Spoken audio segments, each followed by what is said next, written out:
Ça peut être éventuellement un bel exercice pour pouvoir accompagner justement voilà, quelqu'un dans le Seigneur au fur et à mesure. Voilà, ça peut se faire. Oui, et là-dessus, il y a deux choses que je voulais dire. La première chose, c'est que c'est vrai que le, les principes de base qui précèdent la prière, on est en train de les présenter avec des mots un peu sophistiqués et tout ça, mais en réalité, je dis, ce que ça veut dire, c'est avant même qu'on va dire tu n'as qu'à prier beaucoup, bien tu n'as qu'à prier comme ci, comme ça, ta marche avec le Seigneur, là, ça n'enquête bien. C'est ça, c'est ce que ça veut dire. Ta marche avec le Seigneur, là. Il faut prendre ça au sérieux. Ça enquête bien. Il faut vivre comme Dieu veut que tu vives, là. C'est ça qui va faire que ta vie de prière, là, sera agréable à Dieu. Ça, je dis, c'est une reformulation qui est très accessible à n'importe quelle personne qui embrasse la foi en Christ pour la première fois. Bon, et puis après, les choses plus sophistiquées vont lui être présentées par la suite. Maintenant, la deuxième chose, la deuxième chose, euh, la deuxième chose est partie. Bon, D'accord. mais je veux dire que aussi, dans ce que Eric dit, voilà, conseiller à quelqu'un comme cela de vivre bien dans le Seigneur, euh, déjà ça lui ouvre aussi des chemins pour des sujets de prière.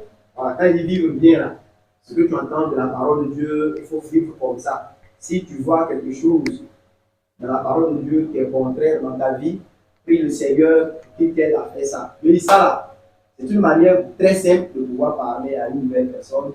Et puis, si elle comprend ça et qu'elle s'applique à prier par rapport aux choses qu'elle entend déjà, aux enseignements, ce qu'elle lit dans la parole, comme on l'a dit, elle sera déjà en train de. Parce que quand on dit de vivre bien, son vivre bien, c'est pour ressembler à Christ, c'est ce que nous sommes en train de dire. Donc, même si elle, on ne peut pas lui expliquer techniquement ici, parce que je dis chaque fois que, regardez, tout à l'heure, je vous ai montré Dieu tout en tous, Christ tout en tous. Mais vous ne verrez pas de telle expression chez Jean, ni chez Pierre. Voilà, il dit marcher dans la lumière, abandonner les œuvres du ténèbres. Et c'est Paul qui parle ces langages techniques, mais ils se rejoignent. C'est pour ça que je vous ai dit que si tu demandais à Pierre, il ne va pas lui parler des armes spirituelles, le casse de ceci. Pierre va dire que faites attention aux convoitises charnelles qui font la guerre à l'âme. Les convoitises charnelles, là, ça fait la guerre à l'âme, hein? Voilà ce qu'il va te dire. Voilà, lui, c'est un homme, c'est un pêcheur. On ne parle pas français comme Paul. Voilà. Paul, voilà, lui, c'est quelqu'un, je vous dis que c'est à l'école, là. À l'école, nous, il y a des gens qui ont fait bac D. Hein? Lui, on le bac D ici. Lui, c'est quelqu'un qui ont fait le bac C. Qui ont fait le bac C ici. Bon, bref, il n'y en a pas ici. Non, dans le temps, il y en avait quelques-uns. Voilà. Mais par exemple, je veux dire que. Ah non, pardon. Donc là, j'ai fait tort à la famille. Pardon. Alors, je veux dire quoi? Par exemple, les gens qui sont dans le bac C, là, ou bien série C, là, et série D. Dans série D, là, je vais vous prendre un exemple. Bon, on nous a dit à l'école, on dit P égale à M fois G. C'est-à-dire que la formule de poids, là, c'est la masse multipliée par la gravité. Hein, ça, c'est un comme ça, hein, on va pas rentrer. Ceux qui sont dans série C, là, on leur dit de démontrer que P égale à M fois G. Nous autres, là, on nous donne M, on cherche P, on multiplie, ou bien on cherche G, là, on multiplie G à M pour trouver P. Je veux dire quoi? Les gens qui sont, par exemple, qui font un bac C ou bien un bac E, c'est un peu l'équivalent aux techniques, là. Les formules, on leur demande de les démontrer. Voilà. Ils font une démonstration. Pourquoi P là, égale à M fois G? Mais nous, on nous dit ça, on prend la formule, on applique. Alors, la question, quand elle a fini de démontrer, là, quand elle applique, il trouve le même résultat que moi. Tu comprends, non? Voilà. Donc, si tu regardes Pierre, regarde ses épîtres. Premier épître, là, c'est combien de chapitres? 5. Deuxième épître, il est près de la mort même. Là. Il n'a pas parlé beaucoup, hein. 3 chapitres. Il dit, bien aimé, je vous rappelle les choses. Regardez, à votre foi, là. Faites vos efforts pour ajouter quoi? La vertu, ouais, non? L'amour fraternel, la tempérance, la bonté, ouais, non? Il dit, si ça, là, ça est là, vous ne serez pas oisifs. Et l'entrée dans le royaume éternel de notre Seigneur vous sera qu'un mauvais. Il dit, faites attention. Dans les derniers jours, il va y avoir des moqueurs. Ouais, non. Il dit, faites attention aux faux prophètes. De la même manière qu'il y a eu les faux prophètes. Mais quand vous écoutez Pierre, dans 3 chapitres, il a fini de parler. Mais quand tu vas prendre Paul, Romain, il dit Paul, apôtre, non de la part des hommes, ni par un homme, mais par Dieu le Père et Jésus-Christ qui l'a ressuscité d'entre les morts. Il m'a appelé pour pouvoir annoncer l'évangile. Voilà, ça je voudrais saluer seulement. Qu'il a annoncé dans les temps anciens, dans les Saintes Écritures, par les prophètes, touchant son fils, né de la postérité de David selon la chair, mais déclaré fils de Dieu par l'Esprit, selon l'Esprit, par notre. Amen. Il a fait ça, c'est salutations. Comment il salue? 5 versets pour saluer. Voilà. Il dit, je veux vous annoncer, vous qui êtes à Rome, l'évangile. Je n'ai pas honte de l'évangile. C'est la puissance de Dieu parce qu'en lui se révèle voilà, la justice sur le principe de la foi. Selon qu'il est dit, le juste vivra par la foi. La colère. Il a dit, frère, faites attention. C'est-à-dire que tout ce que Paul est en train de faire là, quand il va finir vers la fin, il va dire quoi? Aimez-vous. C'est pas ça.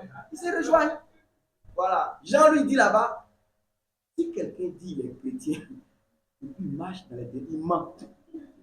La vérité n'est pas en lui. C'est pas ce que vous voyez. Mais si quelqu'un aime son frère, il est sauvé. Donc tu n'entendras pas chez lui des expressions comme la chair. Tu ne vas pas voir ça ni chez Jean, ni chez Pierre, ni chez Jacques. Des questions comme le vieil homme, l'homme nouveau, créé dans une justice et une sainteté que pour la vérité. Jean dit, regarde, si tu n'aimes pas ton frère, tu es pas dans la mort. Hein. Tu es dans la mort. Tu as haine chez toi, c'est que tu es dans la mort. Or, nous savons qu'aucun meurtrier n'a la vie éternelle. Vois comment il parle. Jean, il est très pratique. Si quelqu'un dit je l'aime, il ne garde pas sa parole, il ment. La vérité n'est pas en lui. Si quelqu'un garde sa parole, la vérité est accomplie en lui. Voilà. Vous voyez son épître, non? Mais il ne dit rien de différent. Mais Paul, c'est l'élève de terminal C. Lui là, il va démontrer pourquoi on est justifié par la foi. Il démontre pourquoi, en croyant en Christ, la loi n'a plus légalement d'autorité sur nous. C'est pourquoi il ne parle pas de ça.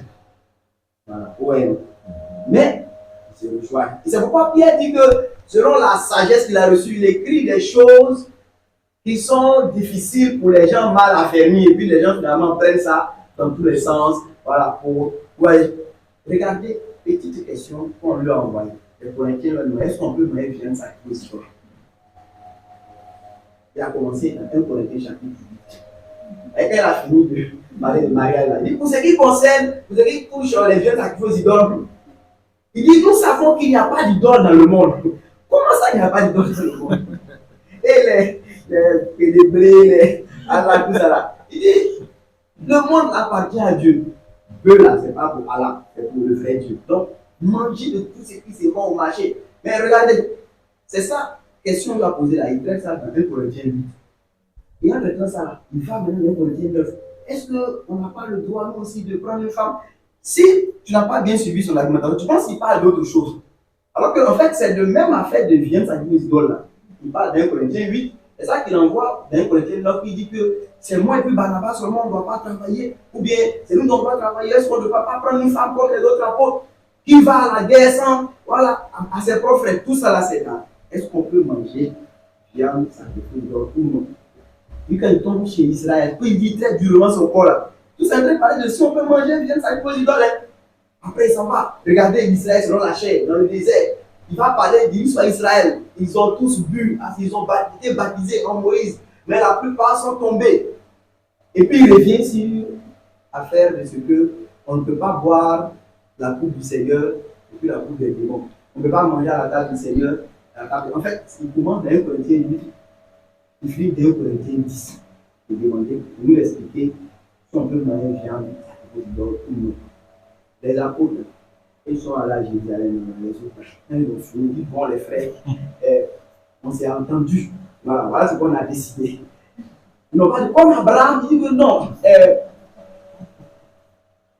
Bon, ceux qui sont venus vous dire de suivre la loi de Moïse, ce n'est pas nous les envoyés. Mais voilà ce que vous devez faire, ce qui sera bien pour vous. Par rapport aux viandes sacrifices d'or là, gardez-vous de ça.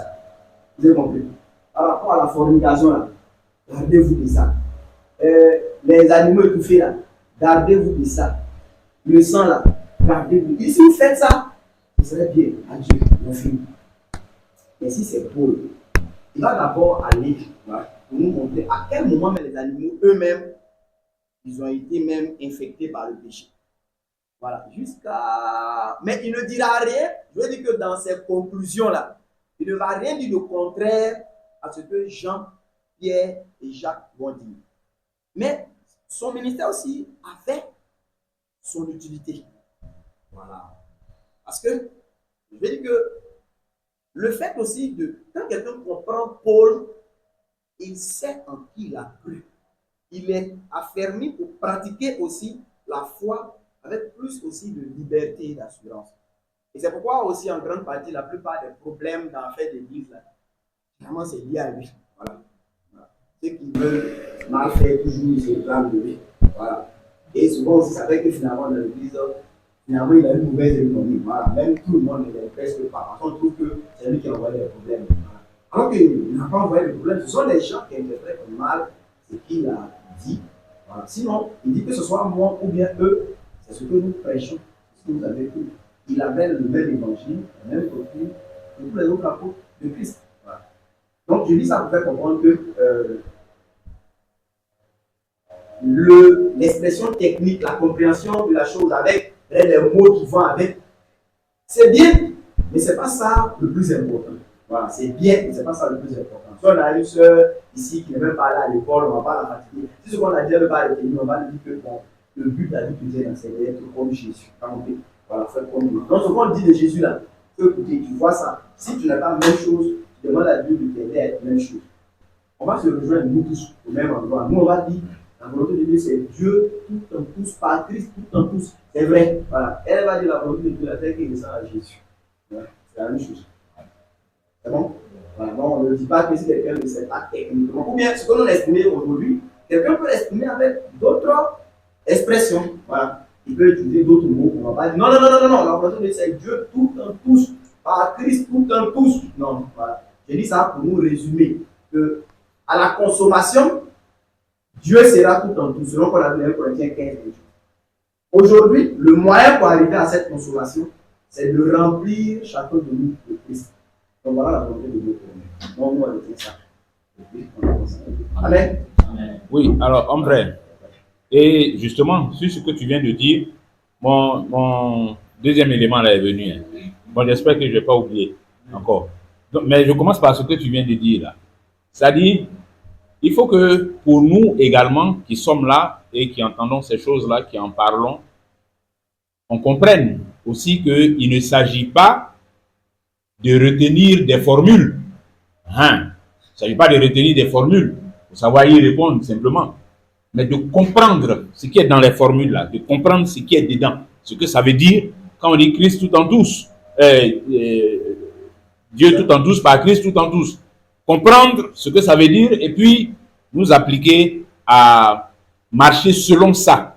Voilà, dans la réflexion et puis la pratique de la prière, parce que c'est en rapport avec la prière que nous sommes en train de dire toutes ces choses-là aujourd'hui.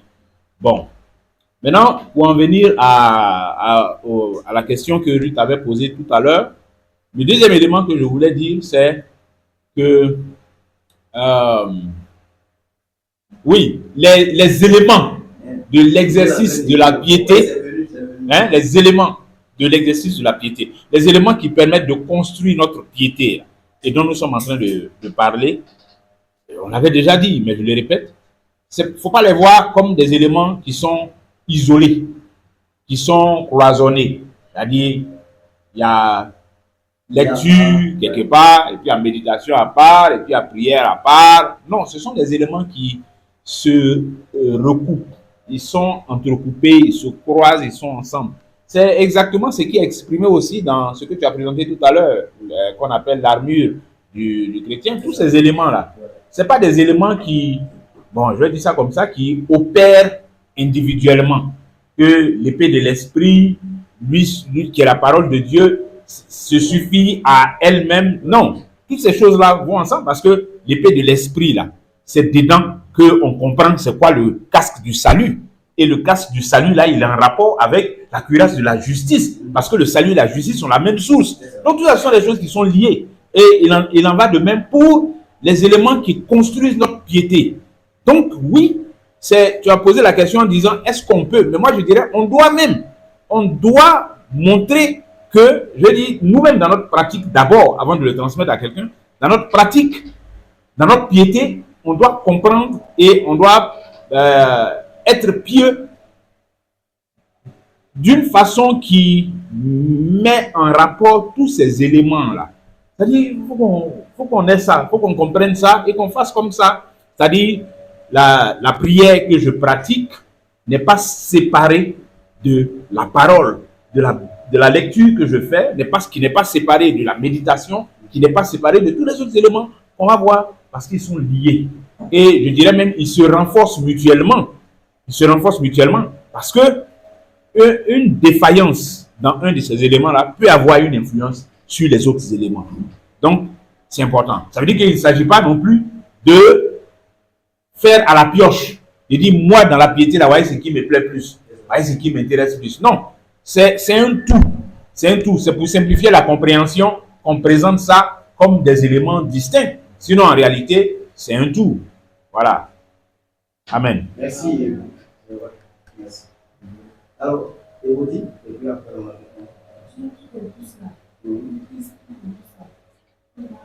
alors, je t'explique simplement. Voilà. Pourquoi j'avais pris l'exemple de Saint-Étienne à l'éternel. Voilà. Quand on dit Dieu tout en tous, c'est pour dire que quand on arrivera à ce moment-là, en fait, il n'y aura plus une seule chose qui ne soit pas comme Dieu le veut ou le pense. C'est simplement ça. Maintenant, si aujourd'hui on dit que la sœur là, Christ est tout en elle, ça veut dire que où tu es là, il n'y a pas quelque chose en toi qu'on peut trouver qui contredit ou qui est contraire à une chose qu'on trouverait chez Christ. Qu'est-ce que ça veut dire? Simplement. Donc je disais tout à l'heure même que si on met Saint-Denis à l'éternel sur les clochettes des chevaux, parce que on dit Dieu sera tout en tous là. Ça veut dire que, parce que vous savez, nous aujourd'hui, là, notre soleil, lune, là, même eux-mêmes, leur fonctionnement, là, les choses ne sont pas claires là-bas. Parce que le péché a tout dérangé.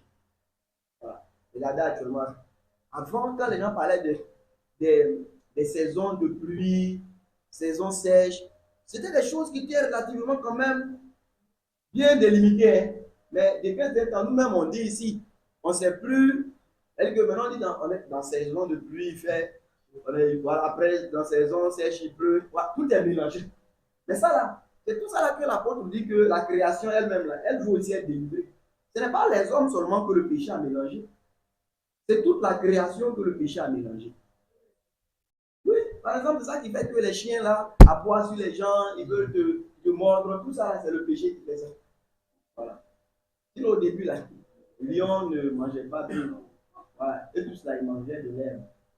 Voilà. Donc, je veux dire qu'il y a eu un dérèglement aussi dans la création.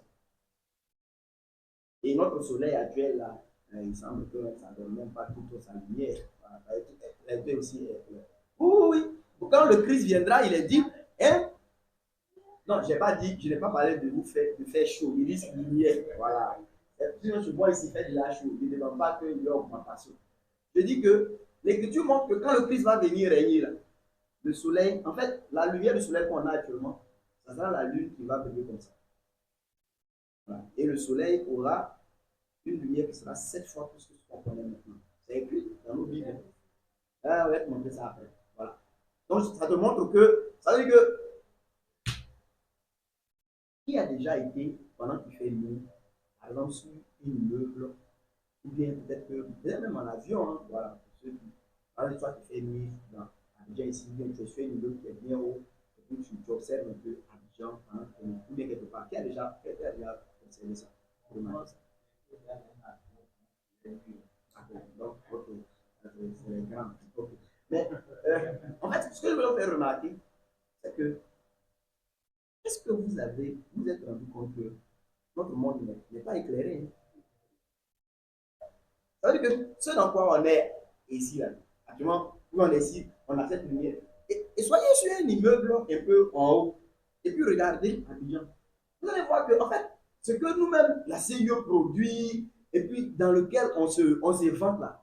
Mais on est encore dans les ténèbres, ça veut dire que tu vas voir les endroits là. En fait, tu te rends compte que même l'intensité de notre lumière, c'est rien.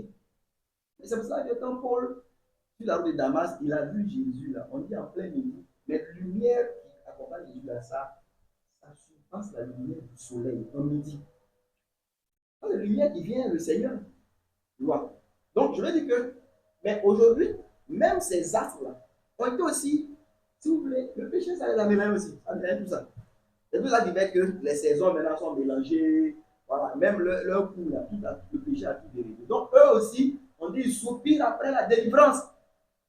Quand nous, on sera délivrés, là, eux aussi seront délivrés pour être rétablis comme ils étaient au commencement avant que le péché ne puisse entrer. Tu as vu, non? Isaïe 30. Voilà. Donc, après, donc, je dis ça pour faire comprendre que, mais quand on dit Christ remplit le soleil, il remplit le soleil, ce n'est pas que voilà, Jésus est dans le soleil, c'est pas ce que ça veut dire. Mais c'est pour dire que, par exemple, le soleil ne sera pas, je veux dire qu'en aucun point, par exemple, d'un fonctionnement différent de ce que Dieu avait prévu qu'il ait comme fonctionnement. Ça sera de même pour la lune, les étoiles, les clochettes, les chevaux. Voilà.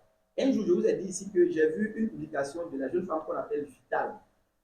Elle est une artiste, voilà, chanteuse. Et je crois qu'elle avait un concert, j'ai vu ça sur les réseaux. Je vous dis, ça va, c'est quelque chose qui m'a profondément quand même fait réfléchir. Et puis, elle avait écrit que, je crois, pour ce concert-là, les gens devraient venir avec des habits un peu un peu qui sortent de l'ordinaire, des habillements un peu extravagants, voilà, un truc comme ça. Donc, je voyais les commentaires, certains mettent certains types d'habits, peut-être habits, voilà comment il est venu. Et quand j'ai vu ce poste, écoutez bien ce que je vous expliquais, parce que je dis qu'on a tellement été habitué au péché qu'on ne se rend pas compte de quelque chose. Écoutez bien. Quand j'ai vu cela, mon cœur a été à trembler, non pas parce que ça se fait, les gens disent ça dans tous les sens, mais ce chose que j'ai compris, c'est que quand j'ai vu ça, je me suis rappelé que le Seigneur, par les apôtres, par exemple, a demandé, a donné des instructions par rapport à comment on doit s'habiller. Vous rappelez ça? Et donc, quand j'ai vu ça, j'ai compris que, en fait, je sais, elle ne le sait pas. Et même beaucoup d'entre nous ne le savons pas. Mais j'ai compris que chaque fois que, par exemple, nous donnons une orientation à un homme sur cette terre, qui est contraire à ce que Dieu, dans son plan, a prévu pour l'absolu, nous devenons faux prophètes, ou bien fausses prophétesses.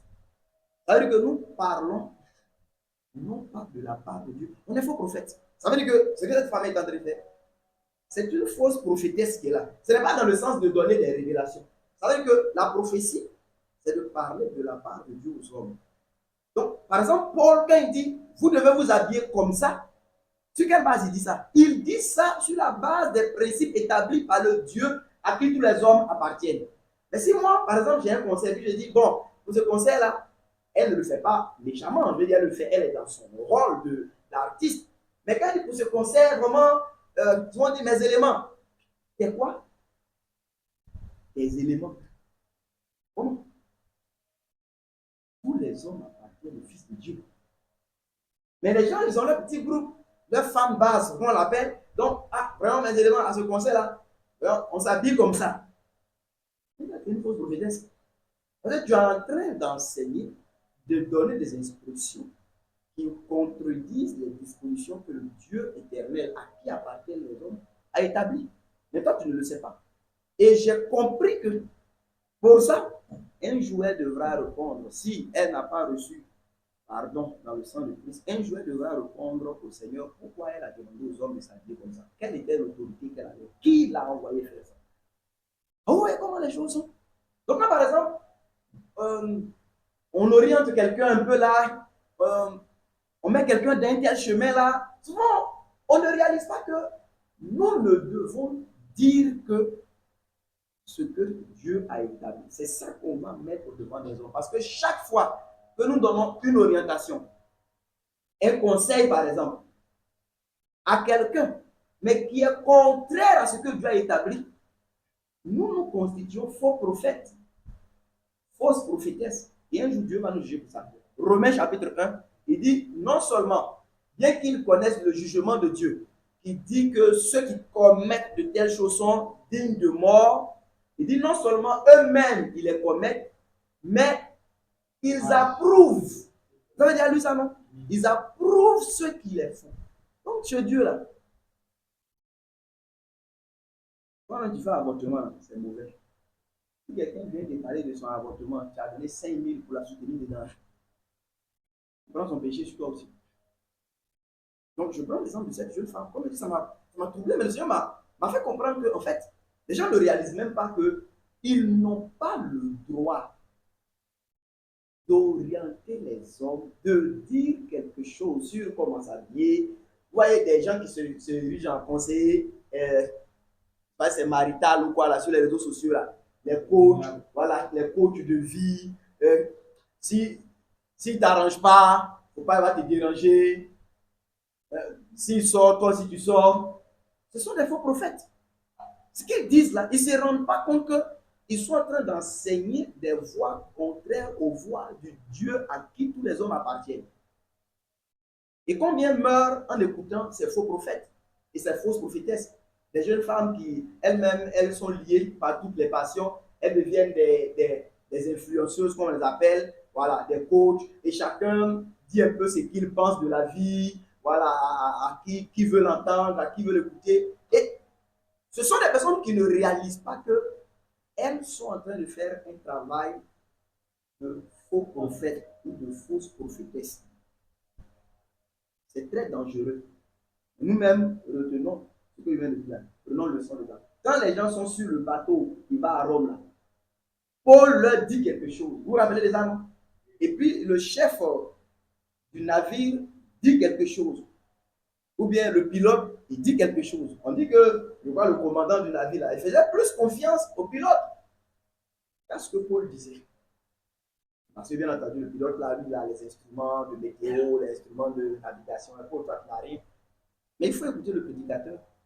C'est lui qui a raison. Donc, je disais, ça pouvait comprendre que, par exemple, nous-mêmes faisons attention aux choses qu'on dit aux gens, voilà, un peu de manière superficielle. Quelqu'un demande quelque chose, on lui balance une chose là. Nous devons être des prophètes de Dieu. Ça veut dire des porte-paroles du Seigneur. Quand on parle à quelqu'un, il faut que ce qu'on lui dit là, ça soit un rappel des principes de Dieu. Maintenant, s'il ne veut pas suivre ce qu'on a dit, on a lavé nos mains, c'est pas ça. Mais si on encourage quelqu'un dans un quelconque chemin contraire au Seigneur, un jour, on devra expliquer au Seigneur avec quelle autorité on a dit qu'il ou elle devrait faire ça. C'est dangereux. Ouais. Donc, voilà. Je voudrais un peu vous expliquer qu'il y a beaucoup de choses, même dans ce monde-là, les gens, ils font, ils le disent, ils ne se rendent même pas compte du danger dans lequel ils sont. Aujourd'hui, comme ça, vous allez prendre, hein, on a nos monsieur Didi B ou quoi avec Imra, voilà. Ils se font une gloire d'avoir des gens qui les suivent. Et ils répondront au Seigneur par quelle autorité ils se sont fait aduler par ces gens. Et ils vont, non, mais ce sont mes fans. Allez-y en Éden et montrez où sont les femmes, où sont les stars. Ça n'existe pas. C'est Christ seul qui doit être adulé par les hommes. Lui seul. C'est qu'Hérode a fait que Dieu l'a frappé de mort. Mais plusieurs le font aujourd'hui, mais comme ils ne sont pas frappés en même temps, parce que Dieu il n'agit pas comme ça. Quand il a dit, tu es un fornicateur, toi qui forniques, il a déjà montré ce qu'il va t'arriver. Maintenant, si Dieu continue, voilà, c'est ce qui est écrit dans Jude, voilà, que ces gens-là, ils sont là. On dit même Sodome et Gomorrhe qu'on n'a pas vu là. Ils sont là, subissant la peine d'un feu éternel. Ils sont un exemple. Maintenant, si toi tu veux faire homosexualité, fornication, fais. Le feu là est devant. Voilà. Donc, si Dieu a frappé quelqu'un qui s'est fait passer, quoi, Hérode, on dit, il parle, mais les gens disent que, waouh, voix d'un Dieu, non d'un homme. Bien, ange est descendu, il a frappé à l'instant là. Il est tombé, il a expiré, il a été rongé par des vers parce qu'il n'a pas donné gloire à Dieu. Mais quand vous vous faites aduler par des multitudes, là, C'est la même chose que les hommes de fait. C'est la même chose. Mais vous n'allez certainement pas être frappé peut-être par un ange à avoir des verres. Mais le même jugement qui arrive à Hérode pour avoir volé la gloire qui revient à Dieu et à son Christ, c'est la même chose quand vous arrivez à moins que vous vous en repentez. C'est la même chose. Donc je veux dire que quand Dieu a exercé un jugement une fois, il ne va pas répéter ça chaque fois. C'est déjà un exemple qui est là pour nous rendre intelligents, mais aussi nous donne le temps parce qu'il veut qu'on se repente, parce qu'il veut sauver et ne pas détruire. C'est pourquoi il laisse le temps. Mais en laissant le temps, il dit que souviens-toi d'Hérode, toi qui es en train de te faire aduler par les hommes, souviens-toi d'Hérode. Toi qui es en train de te livrer à la fornication, souviens-toi de Sodome. Toi qui es en train de te livrer à l'homosexualité, souviens-toi de Gomorre. Toi qui es en train de te livrer aux pratiques sexuelles dépravées, souviens-toi d'Adma et Séboïm, ces villes voisines qui ont été brûlées par un feu descendu du ciel à cause de leurs pratiques sexuelles abominables. Souviens-toi de ces gens-là. Ah, donc, bien aimés frères, c'est une petite parenthèse, mais pour nous faire savoir que, ouais, et si je dis ça de Vital et de moi, le prédicateur, c'est pourquoi l'Écriture dit aussi que qu'on ne soit pas beaucoup à enseigner. Parce que si je vous enseigne des principes contraires, il faut qu'un jour j'explique au Seigneur pourquoi j'ai dit ça. Voilà. C'est pourquoi vous voyez que c'est quelque chose de vraiment rigoureux. Être un prédicateur aujourd'hui, on prend ça pour être adulé, pour se donner. Mais je dis que c'est quelque chose de rigoureux et de délicat, mais aussi quelque chose de difficile. Il faut faire ça avec beaucoup d'humilité pour être fidèle, pour répéter fidèlement les paroles de Dieu aux hommes. Maintenant, est-ce qu'ils ont écouté? Ils n'ont pas écouté. Au moins, toi, tu leur as mis au devant les principes du Seigneur tels qu'il les avait établis. Après, on va compter avec les uns et les autres. Donc, merci. Une bonne parenthèse. Gloire à Dieu.